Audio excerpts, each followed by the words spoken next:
ನಮಸ್ಕಾರ ಸ್ನೇಹಿತರೆ, ಈ ವಾರದ ಇನ್ನೊಂದು ಹೊಸ ಸಂಚಿಕೆಯಲ್ಲಿ ನಿಮ್ಮೆಲ್ಲರಿಗೂ ಸ್ವಾಗತ. ಈ ವಾರ ಒಂದು ಅದ್ಭುತವಾದ ಒಂದು ರೈಸ್ ರೆಸಿಪಿ ತೊಗೊಂಡ್ಬಂದಿದ್ದೀನಿ. ನಾರ್ಮಲ್ ಚಿತ್ರಾನ್ನ ಥರ ಅಲ್ಲ. ಈ ಒಂದು ರೆಸಿಪಿಯಲ್ಲಿ ಮೇನ್ ಇಂಗ್ರೀಡಿಯೆಂಟ್ ಆಗಿರ್ತಕ್ಕಂಥದ್ದು ಶೇಂಗಾ ಅಥವಾ ಕಡಲೆ ಬೀಜ. ಈ ಕಡಲೆ ಬೀಜದ ಅನ್ನ ಹೇಳ್ತಿದ್ದೀನಲ್ಲ, ಈ ಕಡಲೆ ಬೀಜದ ಟೇಸ್ಟ್ ಅಂತೂ ಅದ್ಭುತವಾಗಿರುತ್ತೆ. ಸೊ ಇದರಲ್ಲಿ ಬೇಕಾಗಿರೋ ಸಾಮಗ್ರಿಗಳೇನು, ಇದನ್ನು ಯಾವ ರೀತಿ ಮಾಡಬೇಕು ಅಂತಕ್ಕಂಥದ್ದನ್ನು ಇನ್ಯಾವುದೇ ತಡ ಇಲ್ಲದ್ರೆ ನೋಡುವ ನಡೀರಿ. ನಮಸ್ಕಾರ. ನೀವೇನಾದರೂ ನಮ್ಮ ಚಾನಲ್ಗೆ ಮೊದಲನೇ ಸಲ ಬಂದಿದ್ದರೆ ಮರೀದಿರಾ ನಮ್ಮ ಚಾನಲ್ನ ಸಬ್ಸ್ಕ್ರೈಬ್ ಮಾಡ್ಕೊಳ್ಳಿ. ಹಾಗೆ ಪಕ್ಕದಲ್ಲಿ ಒಂದು ಬೆಲ್ ಐಕನ್ ಇರುತ್ತಲ್ಲ, ಅದನ್ನು ಟಚ್ ಮಾಡಿಬಿಟ್ಟು ನೋಟಿಫಿಕೇಶನ್ಸ್ನ ಆಲ್ ಮಾಡ್ಕೊಳ್ಳಿ. ಯಾಕಂದರೆ ನಾನು ಪ್ರತಿ ಸಲ ಈ ಥರ ಅದ್ಭುತವಾದ ಅಡುಗೆಗಳು ಮತ್ತು ಖಾದ್ಯಗಳ ಒಂದು ರೆಸಿಪಿ ವೀಡಿಯೋಸ್ನ ತೊಗೊಂಡು ಬರ್ತಾ ಇರ್ತೀನಿ. Thank you.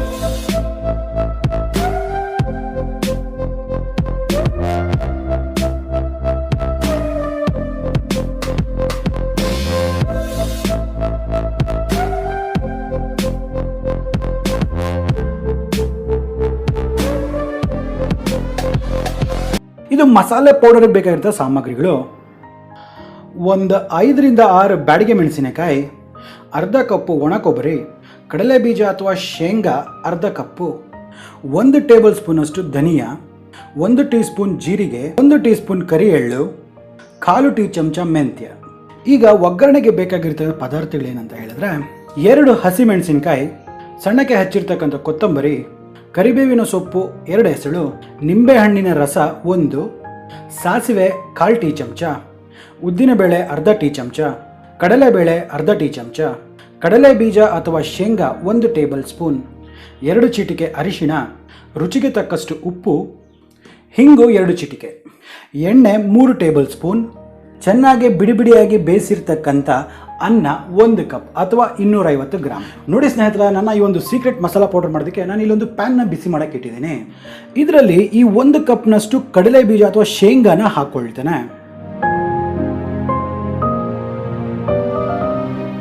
ಈಗ ಈ ಶೇಂಗಾ ಎಲ್ಲ ಏನಿದೆ ಇದನ್ನ ಚೆನ್ನಾಗಿ ಕ್ರಿಸ್ಪ್ ಆಗೋವರೆಗೂ ನಾವು ಹುರಿಬೇಕಾಗತ್ತೆ. ನೋಡಿ ಸ್ನೇಹಿತರೆ, ಕಡಲೆ ಬೀಜ ಎಲ್ಲ ಇಷ್ಟು ಹುರಿಬೇಕಾಗತ್ತೆ. ಎಲ್ಲೂ ಸಹ ನಾವು ಸೀದಿಸಬಾರ್ದು. ಇಷ್ಟು ಮಾತ್ರ ಆದರೆ ಪರ್ಫೆಕ್ಟ್ ಆಗಿದೆ. ಸೊ ಈಗ ಏನು ಮಾಡೋಣ, ಇದನ್ನು ಒಂದು ಪ್ಲೇಟಲ್ಲಿ ತೆಗೆದುಕೊಂಡ್ಬಿಟ್ಟು ಇದನ್ನು ತಣ್ಣಗಾಗೋದಕ್ಕೆ ಬಿಡುವ.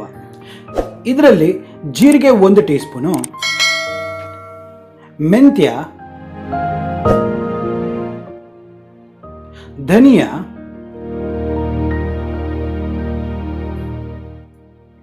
ಕರಿ ಎಳ್ಳು, ಇದನ್ನೆಲ್ಲ ಸಹ ಚಂದ ಹುರ್ಕೊಳ್ತೇನೆ.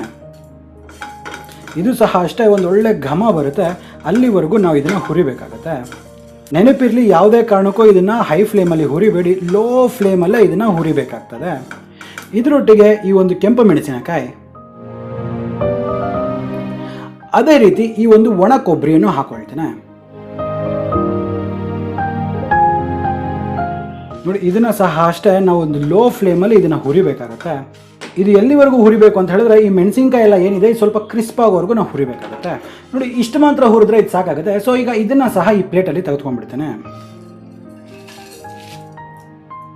ಈಗ ಈ ಮಿಶ್ರಣ ಎಲ್ಲ ತಣ್ಣಗಾದ ನಂತರ ಇದನ್ನು ಒಂದು ಕೋರ್ಸ್ ಪೌಡರ್ ಆಗಿ ಮಾಡಿಕೊಂಡು ಬರುವ. ನೋಡಿ, ಈ ಒಂದು ಪುಡಿ ಇಷ್ಟು ಮಾತ್ರ ಕೋರ್ಸ್ ಆಗಿದ್ರೆ ಸಾಕಾಗುತ್ತೆ. ಇದು ಪರ್ಫೆಕ್ಟ್ ಆಗಿದೆ. ಸೊ ಈಗ ಈ ಪುಡಿಯನ್ನು ಪಕ್ಕಕ್ಕೆ ಇಟ್ಕೊಳ್ಳುವ. ನೋಡಿ, ಈ ಒಗ್ಗರಣೆ ಹಾಕೋದಕ್ಕೆ ಅದೇ ಪ್ಯಾನನ್ನು ನಾನು ಹೀಟ್ ಮಾಡೋಕ್ಕೆ ಇಟ್ಟಿದ್ದೀನಿ. ಸೊ ಇದರಲ್ಲಿ ಒಂದು 3 ಟೇಬಲ್ ಸ್ಪೂನಷ್ಟು ನಾನು ಎಣ್ಣೆಯನ್ನು ಹಾಕ್ಕೊಳ್ತೀನಿ. ಬೆಟರ್ ಅಂತ ಹೇಳಿದ್ರೆ ನೀವು ಇದರಲ್ಲಿ ಕಡಲೆಕಾಯಿ ಎಣ್ಣೆನ ಯೂಸ್ ಮಾಡಿ, ಅದ್ಭುತವಾದ ಟೇಸ್ಟ್ ಬರುತ್ತೆ. ನೋಡಿ, ಈಗ ಎಣ್ಣೆ ಚೆಂದ ಕಾದಿದೆ. ಇದರಲ್ಲಿ ಈ ಒಂದು ಕಡಲೆ ಬೀಜ ಏನಿದೆ ಅದನ್ನು ಹಾಕ್ಕೊಂಡು ಚೆನ್ನಾಗಿ ಫ್ರೈ ಮಾಡುವ.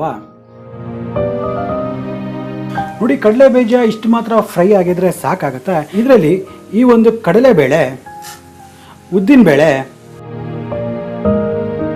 ಸಾಸಿವೆ, ಈಗ ಇದನ್ನೆಲ್ಲವೂ ಸಹ ಸ್ವಲ್ಪ ಕಂದು ಬಣ್ಣ ಬರೋವರೆಗೂ ನಾವು ಇದನ್ನು ಫ್ರೈ ಮಾಡುವ.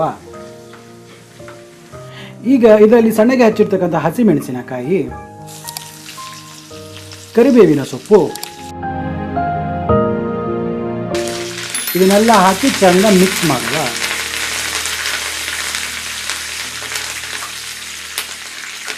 ಹಾಗೆ 1-2 ಚಿಟಿಕೆಯಷ್ಟು ಹಿಂಗನ್ನು ಸಹ ನಾನು ಹಾಕ್ಕೊಳ್ತೇನೆ.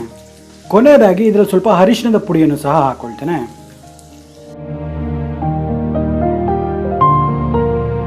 ನೋಡಿ ಈಗ ಈ ಒಗ್ಗರಣೆ ಎಲ್ಲ ರೆಡಿ ಆಗಿದೆ. ಇದರಲ್ಲಿ ನಾವು ಆಗಲೇ ಏನು ಪುಡಿ ಮಾಡಿದ್ವಲ್ಲ, ಈ ಒಂದು ಮಸಾಲೆ ಪುಡಿಯಲ್ಲಿ ಒಂದು ಸ್ವಲ್ಪ ಹಾಕೊಂಡ್ಬಿಡುವ.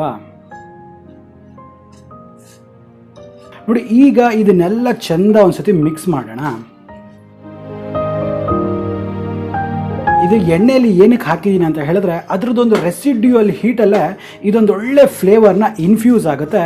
ಅದ್ರ ಒಳಗಡೆ ಇರ್ತಕ್ಕಂಥ ಎಸೆನ್ಷಿಯಲ್ ಆಯಿಲ್ಸ್ ಸಹ ಹೊರಗೆ ಬರುತ್ತೆ ಅಂತ ಒಂದು ಕಾರಣಕ್ಕಾಗಿ ಅಷ್ಟೇ. ಸೊ ನೋಡಿ ಈಗ ಇದೇ ರೀತಿ ನಾವು ಫ್ಲೇಮ್ನ ಕಟ್ ಆಫ್ ಮಾಡಿಬಿಟ್ಟು ಒಂದು 5 ನಿಮಿಷದ ಕಾಲ ಇದನ್ನು ಇದೇ ರೀತಿ ಬಿಟ್ಬಿಡುವ. ನೋಡಿ ಈಗ ಈ ಶೇಂಗಾ ಅನ್ನಕ್ಕೆ ಬೇಕಾಗಿರ್ತಕ್ಕಂಥ ಮಸಾಲೆ ಅಥವಾ ಒಗ್ಗರಣೆ ರೆಡಿಯಾಗಿದೆ. ನೋಡಿ ಸ್ನೇಹಿತರೆ, ನಾವು ಆಗಲೇ ಏನು ಅನ್ನ ತೊಗೊಂಡಿದ್ವಲ್ಲ, ಈ ಬಿಡಿಯಾಗಿ ಉದುರುದ್ರಾಗಿರ್ತಕ್ಕಂಥ ಅನ್ನನ ನಾನು ಇಲ್ಲೊಂದು ಬೌಲಲ್ಲಿ ತೊಗೊಂಡಿದ್ದೀನಿ. ನೆನ್ಪಿಟ್ಕೊಳ್ಳಿ, ನೀವೊಂದು ರೆಸಿಪಿ ಮಾಡಬೇಕಂದ್ರೆ ಇದನ್ನು ನೀವು ಇಲ್ಲಿ ಕುಕ್ಕರಲ್ಲಿ ಕುಕ್ ಮಾಡೋ ಬದಲು ನೀವೊಂದು ತಪ್ಪಲೆಯಲ್ಲಿ ಮಾಡಿ ಅದು ಅನ್ನ ತುಂಬ ಹುಡುಗಿಯಾಗಿ ಮತ್ತು ಅದ್ಭುತವಾಗಿ ಬರುತ್ತೆ. ಸೊ ಇದಕ್ಕೇನು ಮಾಡೋಣ, ಈಗ ಇದರಲ್ಲಿ ಒಂದು ಸ್ವಲ್ಪ ರುಚಿಗೆ ತಕ್ಕಷ್ಟು ಉಪ್ಪನ್ನು ಸಹ ನಾನು ಹಾಕ್ಕೊಳ್ತೇನೆ. ಹಾಗೆ ಒಂದು ಅರ್ಧ ನಿಂಬೆ ಹಣ್ಣು, ಹಾಗೆ ಹಚ್ಚಿರ್ತಕ್ಕಂಥ ಕೊತ್ತಂಬರಿ ಸೊಪ್ಪು. ಈಗ ಇದನ್ನೆಲ್ಲನೂ ಚಂದ ಒಂದ್ಸತಿ ಮಿಕ್ಸ್ ಮಾಡ್ಕೊಳ್ಳುವ.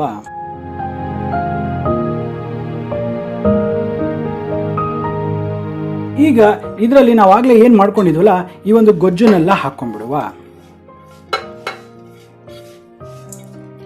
ಈಗ ಇದನ್ನೆಲ್ಲ ಚಂದ ಒಂದ್ಸತಿ ಮಿಕ್ಸ್ ಮಾಡ್ಕೊಳ್ಳೋಣ.